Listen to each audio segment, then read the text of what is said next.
E nós queremos, nessa manhã, aproveitar para voltar os nossos olhos para essa porção da palavra que está na primeira epístola de Pedro, capítulo 1. Nós vamos ler a partir do verso número 3. E eu quero falar um pouquinho sobre como nós podemos crescer em meio às provações. Como nós podemos aproveitar os momentos de luta, de perseguição, de prova, para nos tornarmos pessoas melhores para o avanço da igreja. E essas são as palavras que Pedro escreve àqueles que estão na dispersão, a partir do verso 3, quando diz: Bendito Deus e Pai de nosso Senhor Jesus Cristo, que segundo a sua muita misericórdia, nos regenerou para uma viva esperança, mediante a ressurreição de Jesus Cristo dentre os mortos, para uma herança incorruptível, sem mácula, imarcessível, reservada nos céus para vós outros, que sois guardados pelo poder de Deus, mediante a fé, para a salvação preparada para revelar-se no último tempo. Nisso exultais, embora no presente, por breve tempo, se necessário, sejais contristados por várias provações, para que, uma vez confirmado o valor da vossa fé, muito mais preciosa do que o ouro perecível, mesmo apurado por fogo, redunde em louvor, glória e honra na revelação de Jesus Cristo, a quem não havendo visto, há mais, no qual, não vendo agora, mas crendo, exultai com alegria indizível e cheia de glória, obtendo o fim da vossa fé, a salvação da vossa alma. Vamos ler até aqui, vamos orar mais uma vez, curvar nossa cabeça, fechar os nossos olhos. Pai, nós te damos graças mais uma vez pela oportunidade de podermos abrir a palavra e através dela sermos instruídos pelo Teu Espírito, nesse tempo rico de comunhão, onde o Teu povo, as ovelhas do Teu aprisco se reúnem para ouvir a voz do bom pastor. Ajuda-nos, à luz da Tua palavra, a entender um pouco mais sobre a responsabilidade que temos diante de algumas lutas e provas, de permanecermos firmes, sustentados pelo Teu poder, por essa viva esperança na qual nós fomos regenerados. Que essa seja uma manhã de revelação da Tua palavra e de entendimento ao nosso coração. Em nome de Jesus Cristo é que oramos. Amém. Assente-se, por favor.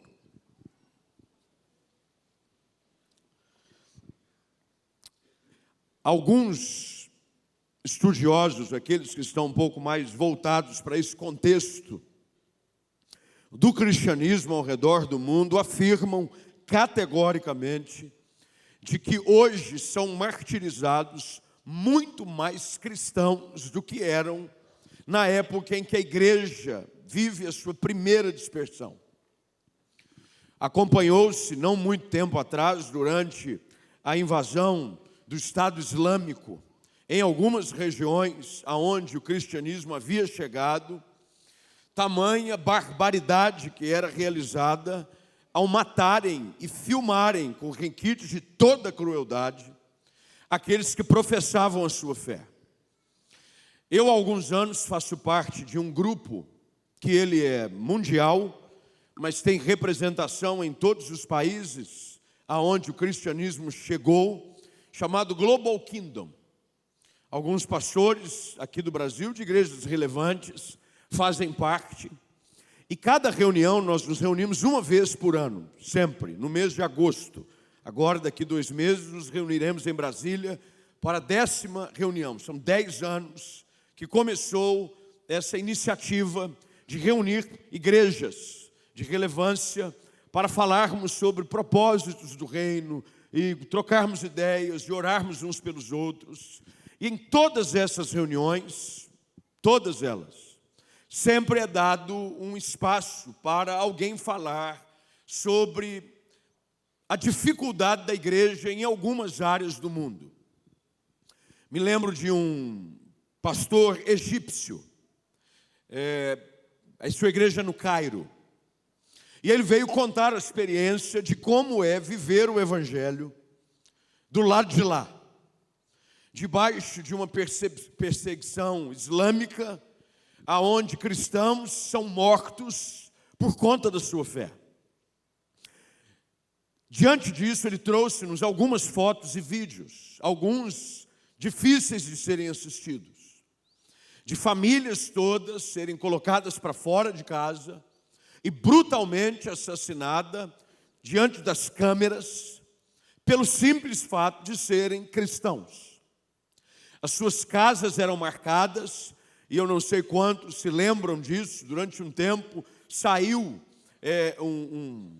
uma marca, era como se fosse uma identidade, aonde eles passavam em frente às casas, eles faziam uma revista, passavam na cidade recém-invadida, identificavam as casas dos cristãos com uma marca do lado de fora, dizendo que essa casa deveria ser destruída e os seus membros mortos. E ele dizia a maneira como tem sido cada vez mais difícil o evangelho enfrentar essa dificuldade por conta de tamanha perseguição. Nós vivemos num país onde a liberdade, por mais que tenha sido combatida nos seus fóruns e nas suas instituições, procurando de todas as formas, com toda sutileza e sagacidade, tirar de nós a oportunidade e liberdade que temos de pregar, ainda assim no Brasil nós temos a oportunidade, como num domingo como esse, espalhado por toda a nação, termos milhões de irmãos reunidos para ouvir a palavra. Um lugar definido, com nenhum problema, não tem ninguém sendo perseguido, ameaçado de morte por conta da sua fé. Essa não é uma realidade presente no nosso país, mas é uma realidade presente ao redor do mundo. Esses números trazidos por essas pessoas que afirmam de que são martirizados cristãos ao redor do mundo, trazem números absurdos, de cerca de 2 milhões de cristãos mortos no último ano. 2 milhões.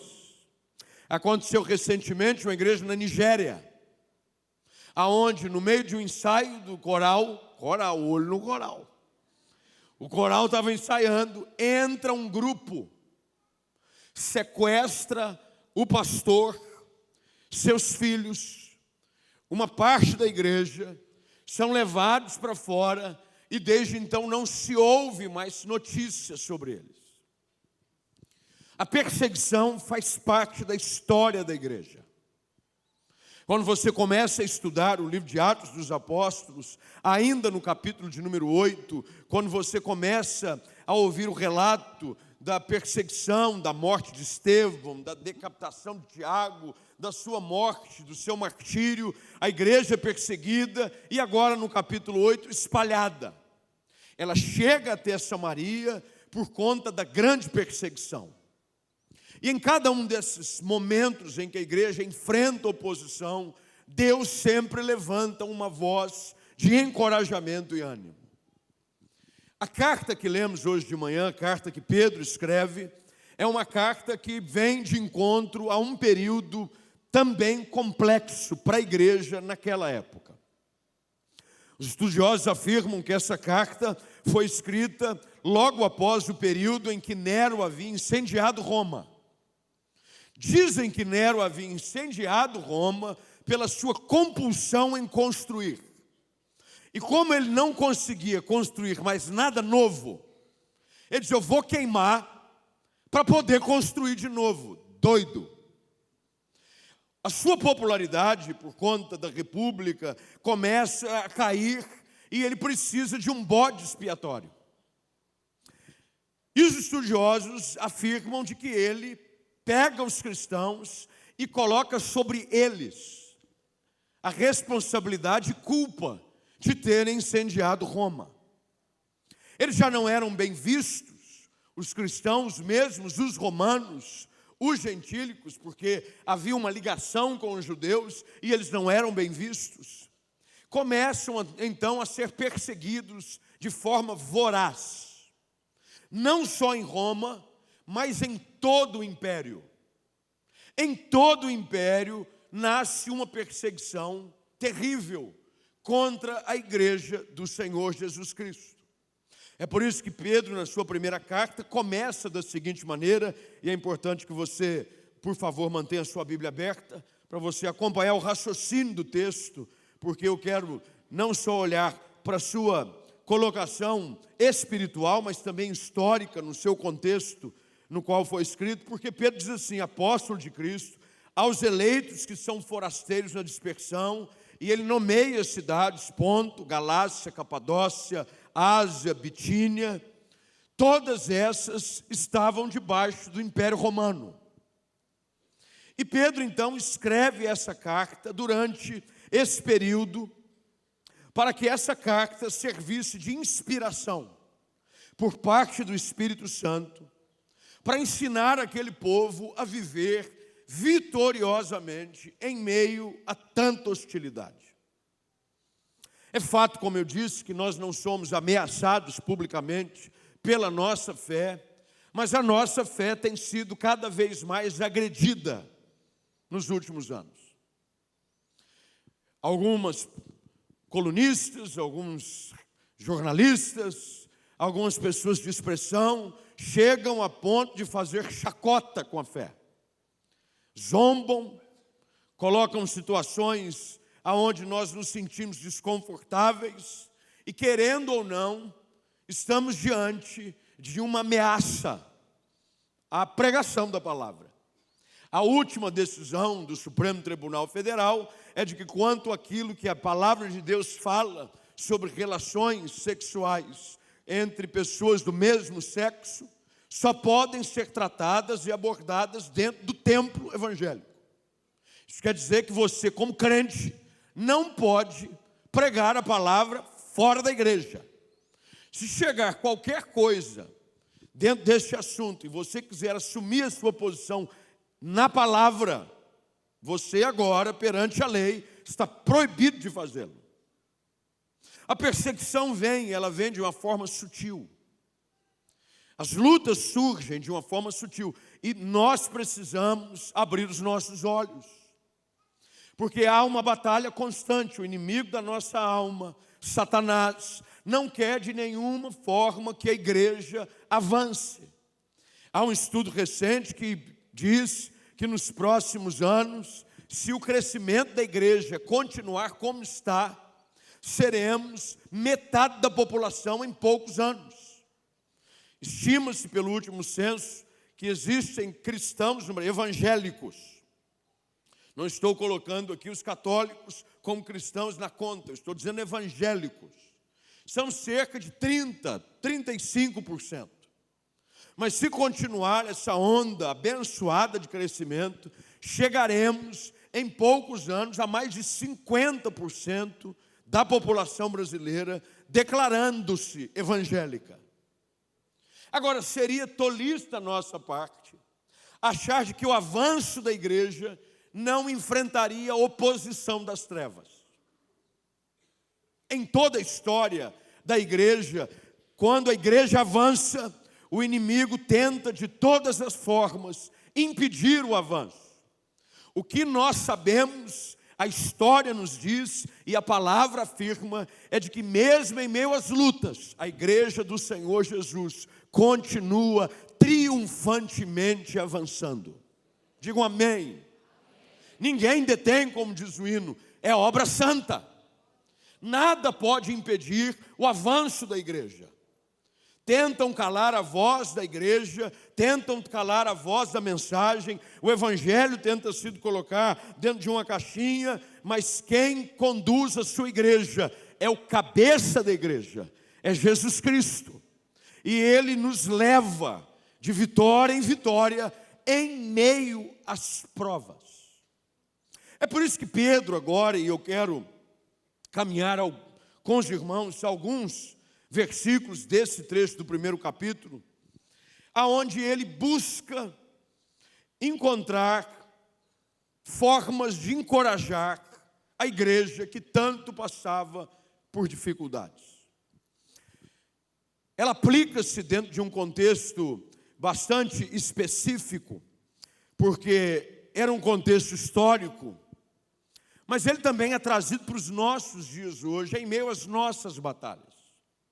Elas podem ser batalhas que envolvam a firmeza da nossa fé, onde temos que defender os nossos postulados, mas também nós podemos pegar os ensinos aqui compartilhados para nos ajudarem em meio a tantas outras lutas que nós enfrentamos. Todos nós enfrentamos, de um lado ou de outro, em um momento ou em outro. É por isso que Pedro, logo de início, faz com que a igreja entenda de que a verdadeira fonte de ânimo e esperança do cristão não pode estar voltada para essa vida. Ele diz: a verdadeira fonte de esperança é a nossa herança incorruptível. E até lá somos guardados pelo poder de Deus, para que no último tempo, há um último tempo, há algo que está sendo escrito através da história, para a revelação no último tempo, da manifestação dos filhos de Deus, da volta do Senhor Jesus, para buscar a sua igreja.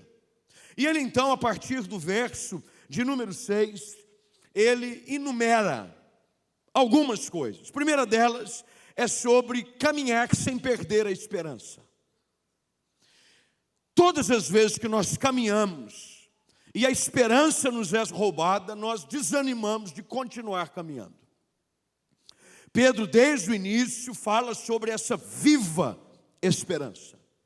Ele nos regenerou, somos regenerados, nascidos de novo, gerados novamente em Cristo, para essa viva esperança. A esperança tem que ser viva, de que tudo aquilo que a igreja faz tem um propósito, e que ela trabalha sobre o poder de Deus. Ao ouvir os relatos dos nossos encontros, em especial desse pastor no Egito, uma das coisas que ele sempre fazia questão de ressaltar em cada um dos testemunhos que ele contava, era poder compartilhar a manifestação tão presente do poder de Deus em meio à perseguição à igreja. Há um Deus que cuida do seu povo. O nosso pastor não é um pastor descuidado. Ele cuida do seu rebanho, ele protege as suas ovelhas. Achamos às vezes que estamos à mercê de uma canetada no Congresso, achamos às vezes que estamos à mercê do julgamento de um número de homens que, motivados por interesses políticos, decidem a favor de A, B ou C, quando não podemos nos esquecer de que a igreja triunfante pertence a Jesus Cristo. E debaixo do seu poder, ela é sustentada e guardada. Nós precisamos saber disso, de que há um Deus que guarda, que cuida, que nos protege.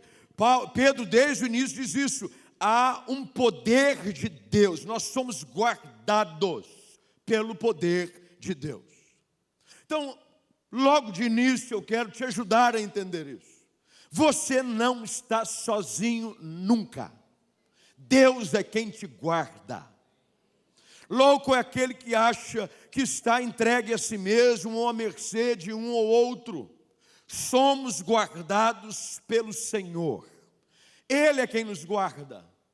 Nada foge do controle das suas mãos. A história sempre é escrita com a interferência e ação direta de um Deus que criou o universo e nele domina, soberano e absoluto. Ele guarda, ele cuida. A sua vida está sob o cuidado de um Deus zeloso. Você é precioso para Deus. E Pedro então diz assim: esse poder de Deus, que está presente na nossa vida mediante a fé. Eu preciso crer que Deus me guarda para a salvação preparada a revelar-se no último tempo. Ele está dizendo, há uma recompensa preparada para todos nós. A nossa recompensa não é aqui, meus irmãos amados. Nós gostamos de ser abençoados, sim ou não? Eu também gosto. Mas não compare a bênção desse tempo na terra com a maravilhosa bênção que está preparada para nós no porvir. Nada se compara. Pedro diz, queridos irmãos, as lutas durante a jornada são reais.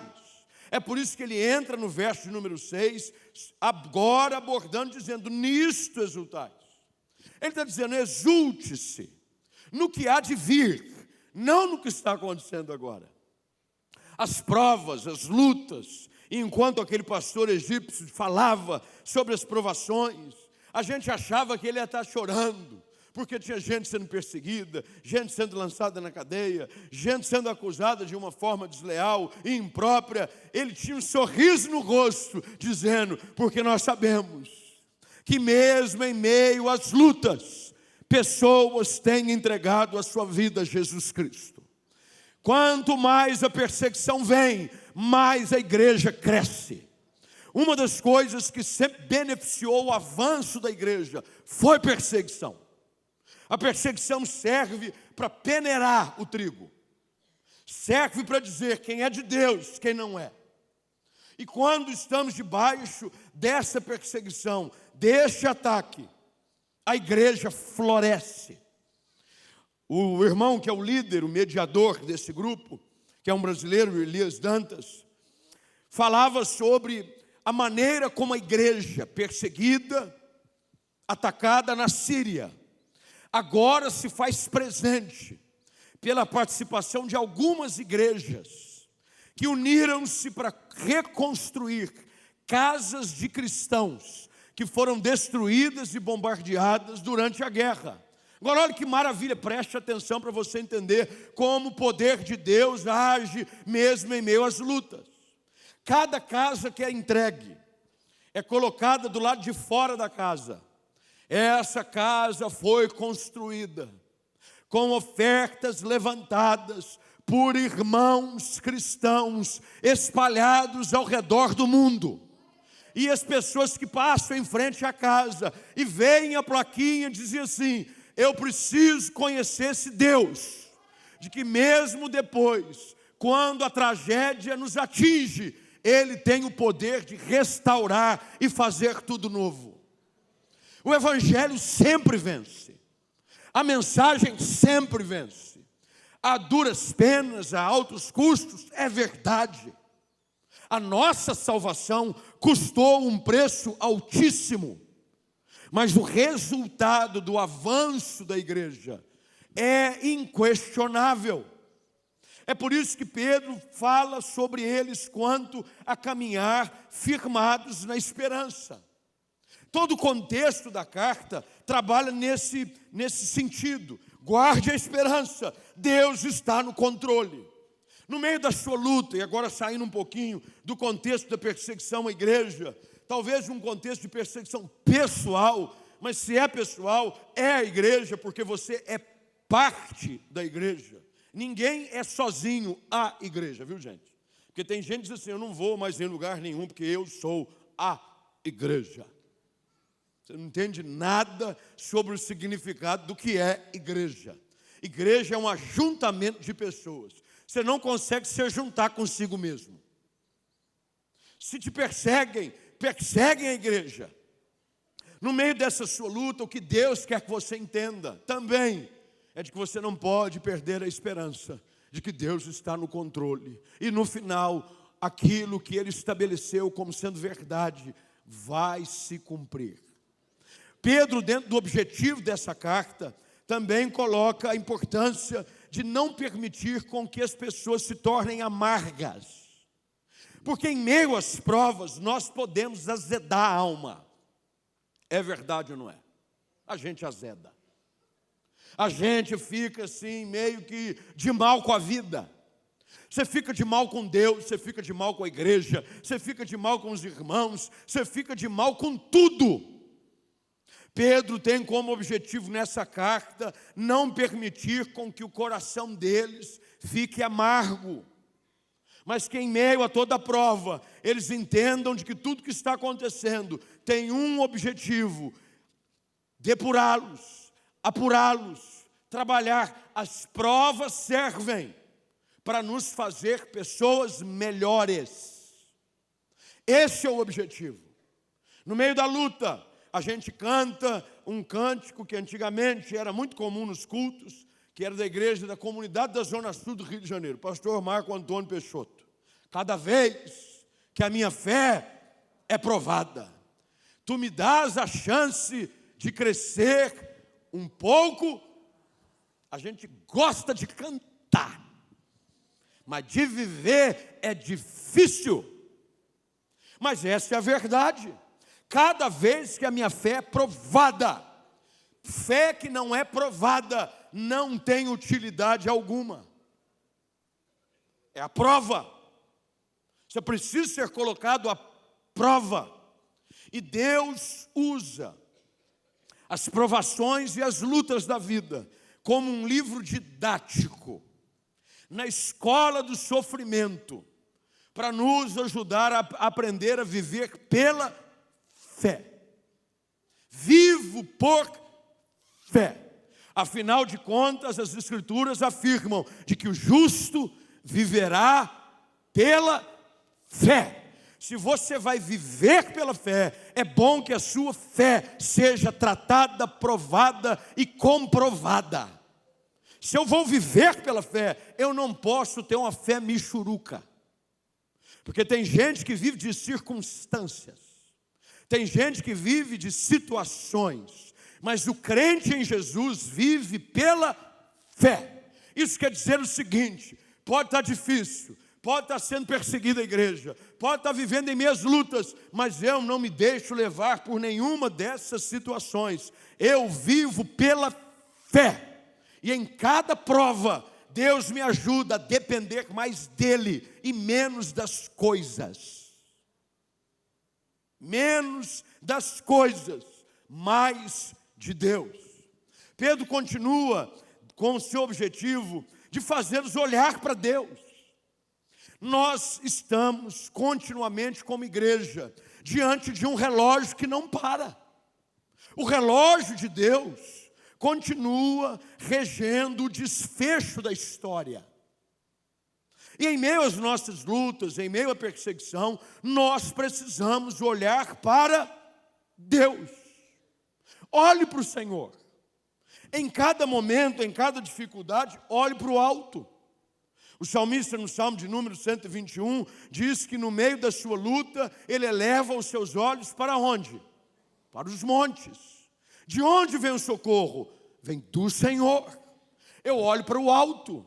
Eu não posso fechar os meus olhos para o desfecho escatológico que as Escrituras apresentam. Vivemos um evangelho imediatista, sem nenhum compromisso com o desfecho da história da igreja. Nós ficamos preocupados em sermos abençoados aqui e agora. Lembra do programa do SBT? Aqui e agora. A bênção do crente é essa, é aqui e agora. E depois, Deus proverá. Eu não estou preocupado com isso. Mas eu preciso olhar para Deus. Há um relógio que cada vez mais caminha em direção ao tempo do fim. Por isso que Pedro, logo no início, encoraja os irmãos, falando para eles sobre o último tempo. Meu irmão, nós já conhecemos o final da história, mas nós vivemos como se nunca antes a tivéssemos ouvido.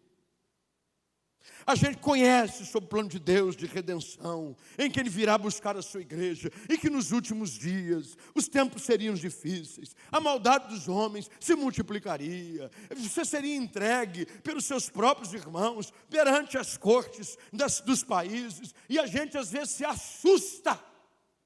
Eu não estou assustado, Cada vez que eu vejo a perseguição contra a igreja se tornar mais acirrada, mais severa, você deveria regozijar-se, porque o tempo da volta do Senhor Jesus cada vez mais se aproxima. E você poderia dizer um glória a Deus, porque nós vivemos aqui sobre essa esperança, olhando para o alto, mantendo os nossos olhos fitos no autor e consumador da fé. Eu preciso estar atento. Queridos, os últimos dias seriam como os dias de Noé, seriam como os dias de Ló. O Senhor Jesus alerta os seus discípulos, e a palavra está diante de nós todos os dias, para que os nossos olhos estejam atentos sobre os dias que nós temos vivido. Quando você olha a promiscuidade, quando você olha os valores morais, éticos, sendo destruídos da forma como tem sido nos últimos anos e décadas, nesse nosso mundão afora, como é que você não pode se lembrar de como viviam aqueles que estavam em Sodoma e Gomorra? Promiscuidade, impureza, descompromisso com a família, era uma bagunça total. Quando nós começarmos a perceber essas coisas, é hora da igreja, cada vez mais, andar agarrada com o seu Deus, voltar os seus olhos para a palavra, buscar uma vida de pureza e santidade, mostrar de que nós não estamos aqui para brincar de ser igreja. Nós somos coluna e baluarte da verdade. Nós somos aqueles que protegem, porque baluarte é isso, é uma edificação usada para proteger. A igreja protege a verdade, a igreja sustenta a verdade. Nós, nesse tempo, precisamos não negociar. Eu ouvi o pastor Edson comentar hoje de manhã, que falou na classe escola dominical sobre atualização de pecado. Tem pecado que está em moda. É moda. Qual que é o pecado da moda? Eu preciso estar na moda, então eu preciso pecar desse jeito, porque eu não posso ficar fora de moda. Queridos, todo pecado sempre esteve fora da moda de Deus. O nosso Deus é santo, e nós como igreja precisamos abrir os nossos olhos, para que em meio a essa perseguição, em meio a essa luta, tem gente que diz assim, ai meu Deus, quanta luta, quanta perseguição. É verdade, nós choramos com os nossos irmãos que perdem seus familiares, choramos por igrejas que são atacadas, destruídas, mas enquanto choramos, o nosso coração se alegra também, por saber de que cada uma dessas coisas é sinal de que os sinais da sua vinda mais se mostram cada vez vencendo. Ele vem vencendo. Não pense que ele virá como um rei derrotado. Ele vem vencendo. A igreja triunfa através daquele que triunfa por ela. Em todo o tempo, a igreja do Senhor Jesus é triunfante. Pedro, então, aqui, dentro dessa sua expectativa, aponta para a volta. E ele, então, estabelece alguns princípios que eu já estou caminhando para o fim, prometo. Ele diz, nenhuma luta dura para sempre. Anota aí, grifa na sua Bíblia, quando ele diz, nisto exultais, embora no presente, por breve, nenhuma luta dura para sempre. Quanto tempo? Aí você está pedindo demais. Não sei. Mas eu sei que não vai durar para... Essa luta que você está enfrentando tem data de vencimento. Vai passar. Perseguição, Pedro diz, queridos, fique tranquilo. Mesmo que precisais enfrentar por breve tempo. A dificuldade é que quando a gente está na luta, parece que não vai acabar nunca. Para quem está de fora, parece que foi rápido. É quando as pessoas estão dentro de um ringue de boxe. Quando o cara está sendo atacado, é jab de um lado, é cruzado do outro. Falta 15 segundos para acabar um round. Para ele, os 15 segundos parecem uma vida. Porque enquanto você está apanhando, enquanto você está em meio à luta, enquanto você está sendo atacado, você diz, meu Deus, quando é que vai acabar isso? Alegre o seu coração, e Pedro diz isso, toda luta tem prazo de validade, toda ela vai passar. Como diz o filósofo, até uva passa. Se até uva passa, a sua luta também vai passar. Qual é a vantagem da luta do crente? Qual é a grande virtude da luta da igreja? É que depois da luta vem o triunfo. Depois da luta vem a bênção. Depois da luta vem a glória ao nome de Jesus. Segunda coisa que Pedro estabelece aqui é de que toda adversidade tem um propósito. Tudo que você está enfrentando, tudo que a igreja passa, é por isso que eu citei, de que na agenda de Deus, no calendário de Deus, Ele não está de braços cruzados, assistindo a sua igreja, assistindo o seu rebanho, por vezes serem levados falsamente a tribunais. Ele não está de braços cruzados. Deus é um Deus que age, intervém, está presente na história. É por isso que eu posso chegar à conclusão que Pedro apresenta aqui à igreja, de que toda luta tem um propósito. Verso de número 7. Uma vez confirmado o valor da vossa fé, muito mais precioso do que o ouro perecível, mesmo apurado por fogo, redunde louvor, glória e honra na revelação de Jesus Cristo. Tudo que acontece na minha vida tem um propósito. Deus trabalha em nós também. Quando você pega a epístola de Tiago, você vai ver de que as provas tendem por motivo de toda alegria o passar por várias provações. Porque tudo aquilo que acontece tem um objetivo de Deus trabalhar em nós, para que através daquilo que Ele faz em nós, o nome dele seja glorificado. Terceira coisa, anota aí só para você registrar, e depois eu te encorajo a aprofundar a leitura um pouco mais em casa, quem sabe hoje à tarde, dentro desse texto. Não há problema nenhum de ficar triste no meio da luta. Tem gente que acha que demonstrar tristeza é sinônimo de fraqueza espiritual. Não é. Olha o que o verso 6 diz. Meus irmãos, nisso exultai, embora no presente, por breve tempo, se necessário, sejais contristados. Meu irmão, seria uma tolice da nossa parte dizer, eu estou passando, igual tem uma música de um cantor gospel, que diz assim, eu vou passando pela prova, dando glória a Deus. Você pode até dando glória a Deus, mas dizer para mim que você não sofre, sofre. Que você não fica triste, fica. E não é pecado ficar triste. Ah, pastor, eu fui perseguido no trabalho, estou tão feliz. Nossa, pastor, olha, eu estou tão feliz. O meu dia foi o mais feliz da minha vida. Por quê? Estou sofrendo perseguição no trabalho. Pastor, que dia maravilhoso. Larga a mão, você fica murcho, você perde o apetite, você chora escondido, porque quem não chora na frente dos outros, chora escondido. Não vem dizer para mim, eu não choro, chora, você só não deixa os outros ver.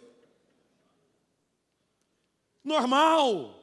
Agora o que ele diz? Olha, se necessário, a gente fica contristado, não tem problema. O bom é saber de que aqueles que com lágrimas semeiam, vão colher com júbilo. Não tem problema você ficar triste, você não pode ficar revoltado. O texto não está dizendo, ó irmãos, nisso exultai, mesmo que por breve tempo, se necessário, fiqueis revoltados. Não, revoltado não. Triste. Normal. Tristeza.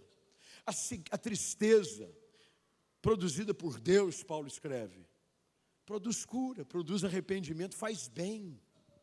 De vez em quando, as nossas lutas, em meio às provas, em meio às perdas, os sentimentos que afloram, fazem bem para nós.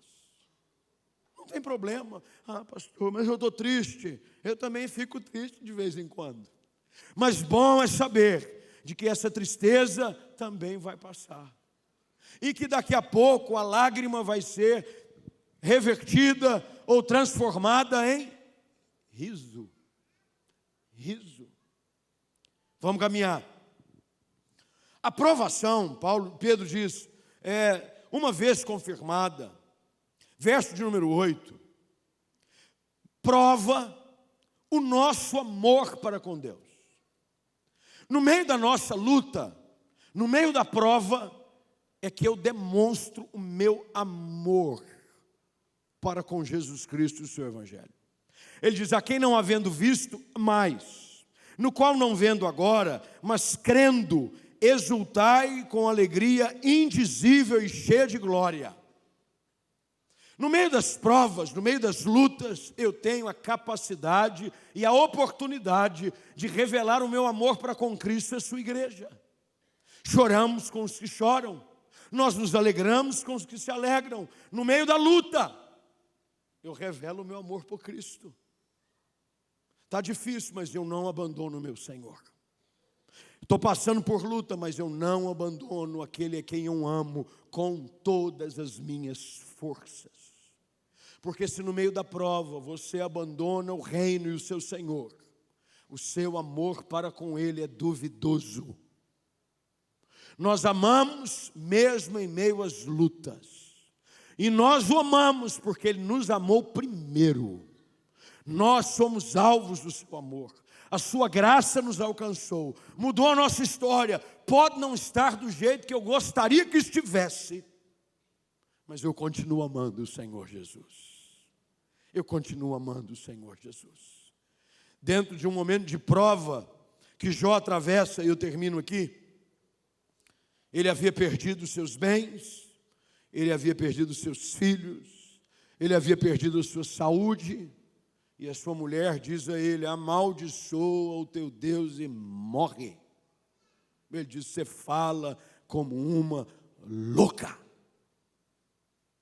Ainda que ele me mate, eu o bendirei. Eu vou continuar amando o meu Senhor.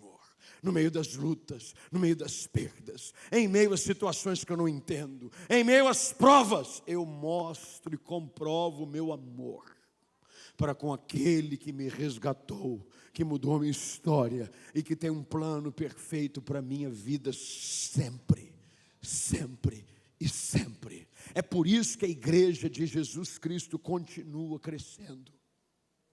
Voltando para terminar naquilo que nós começamos, que é o exemplo que eu citei do pastor egípcio, foi levantada uma pergunta dentro do nosso fórum. São cerca de 100 pastores, não mais do que isso, eu acho que nem isso tem. Foi perguntado, e como é que a igreja reage em meio a essa perseguição? Ele disse, a igreja continua revelando e demonstrando o seu amor para com o seu Senhor. Igreja amorosa, igreja que continua proclamando pelas ruas, a alta voz, que há um Deus que transforma, que resgata, que perdoa, que faz tudo novo. A igreja continua demonstrando o amor para com o seu Senhor, mesmo em meio às suas lutas. Que Deus nos ajude. Que Deus ajude você, que Deus ajude a mim. Para que em meio às nossas lutas nós não possamos nos esquecer de que há um Deus que com o seu poder, com grande poder, continua assentado no seu alto e sublime trono. Ele continua governando sobre tudo. Nada foge do controle das suas mãos.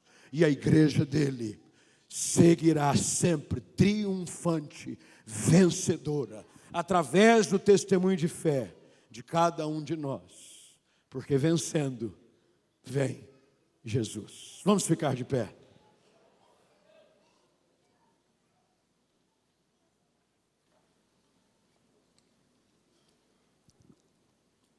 Eu quero orar com você nessa manhã. Já oramos hoje cedo pela igreja perseguida, pelos nossos irmãos. Alguns que, enquanto nós nos reunimos aqui, sequer têm um lugar para reunir. Sequer têm a oportunidade de publicamente anunciar, e se o fizerem, correm risco de vida.